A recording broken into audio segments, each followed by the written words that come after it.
Halo,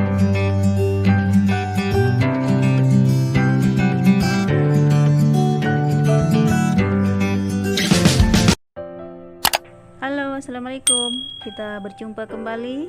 Kali ini kita membahas materi bab 4, gerak lurus. Kamu pernah kan berkendara di jalan yang lurus? Nah, pada kondisi seperti itu, kecepatan kamu akan cenderung tetap atau konstan.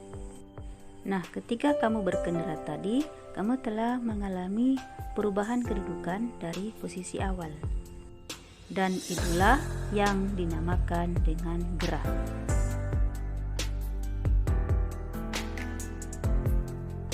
Pada bab 5 ini, kita hanya akan membahas gerak lurus.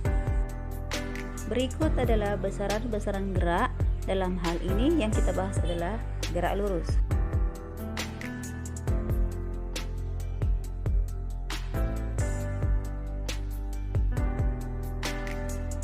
Orang awam mengira bahwa kelajuan sama dengan kecepatan, padahal dalam fisika keduanya berbeda. Bisa dikatakan bahwa kecepatan adalah kelajuan yang memiliki arah. Kelajuan dan kecepatan memiliki rumus yang sama, hanya saja kecepatan memiliki arah. Ini rumus kecepatan rata-rata. Dan ini adalah rumus besar kecepatan rata-rata. Ini rumus kelajuan dan kecepatan sesaat untuk delta T yang sangat kecil. Yang ini adalah kecepatan relatif benda A terhadap benda B. Sedangkan ini adalah kecepatan relatif benda B terhadap benda A. Kita lanjut ke gerak lurus beraturan atau GLB. GLB didefinisikan sebagai gerak benda pada lintasan lurus dengan kelajuan yang tetap.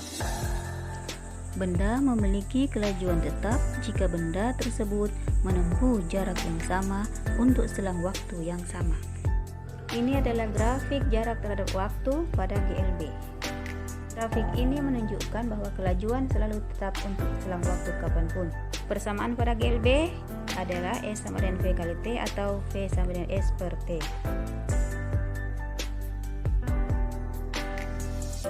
Kita lanjut lagi ke gerak lurus berubah beraturan atau GLBB. GLBB merupakan gerak benda pada lintasan lurus dengan percepatan yang konstan atau tetap.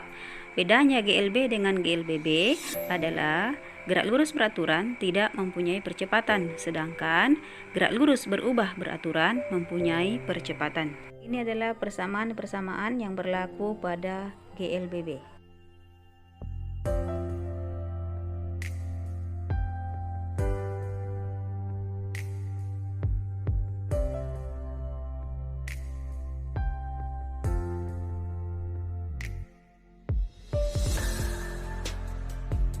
Berikut adalah grafik jarak terhadap waktu pada GLBB, dan ini adalah grafik kelajuan terhadap waktu pada GLBB.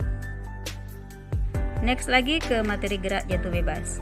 Apa yang dimaksud dengan gerak jatuh bebas dan hal apa saja yang mempengaruhi benda yang bergerak jatuh bebas? Selengkapnya akan dibahas di materi ini. Jadi, gerak jatuh bebas adalah gerak suatu benda yang jatuh dari suatu ketinggian tanpa kecepatan awal dan dipengaruhi oleh percepatan gravitasi bumi. Ini adalah persamaan yang berlaku pada gerak jatuh bebas. Nah, selain gerak jatuh bebas, kita juga mengenal gerak vertikal ke bawah dan gerak vertikal ke atas. Ini adalah persamaan yang berlaku untuk gerak vertikal ke bawah. Baik gerak vertikal ke bawah maupun gerak vertikal ke atas, keduanya memiliki kelajuan awal tertentu. Ini adalah persamaan-persamaan yang berlaku pada gerak vertikal ke atas.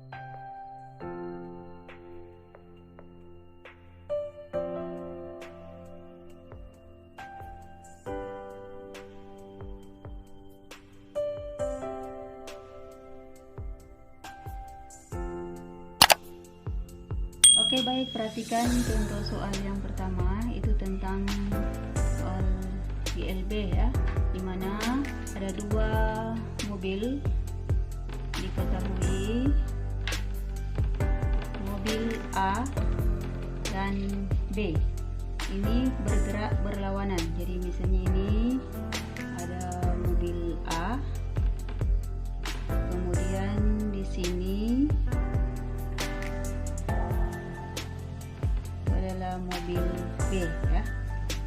gerak berlawanan arah dengan jarak 200 meter ya. Kemudian kecepatan mobil A di soal diketahui 20 meter per sekon dan kecepatan mobil B 10 meter per sekon. Yang ditanyakan adalah waktu dari mobil A berpapasan dengan mobil B, kemudian jarak dari mobil A tadi ya. Gitu. Nah, ini kita gunakan rumusnya GLB ya. Penyelesaiannya gunakan rumus ini ya, S sama dengan P kali T yang ini. Nah, ini rumusnya GLB.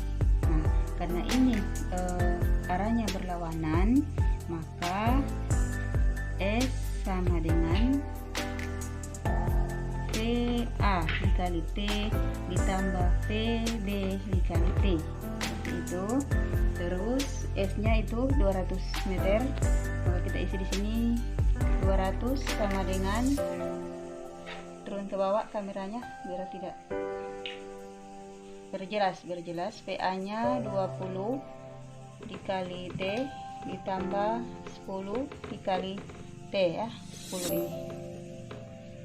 Terus ini 200 sama dengan 20T ditambah 10T, variabelnya sama ya, kita jumlahkan 30T, maka T sama dengan 200 per 30 itu sama dengan 6,7 sekon. Nah, jadi ini TA nya ya. Jadi waktu yang diperlukan oleh mobil A untuk berpapasan dengan mobil B itu dalam waktu 6,7 sekon ya. Nah, sekarang kita cari lagi SA nya, jarak tempuhnya mobil A, yaitu dengan persamaan ini SA sama dengan PA dikali T. Maka PA nya di soal 20 ya, berarti 20 dikali waktu yang tadi kita sudah dapatkan 6,7.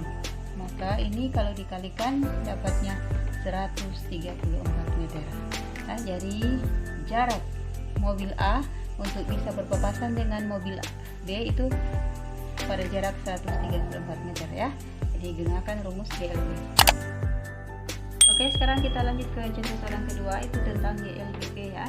Perhatikan grafik ini. Dari grafik ini kita bisa peroleh datanya, besaran-besaran yang diketahui.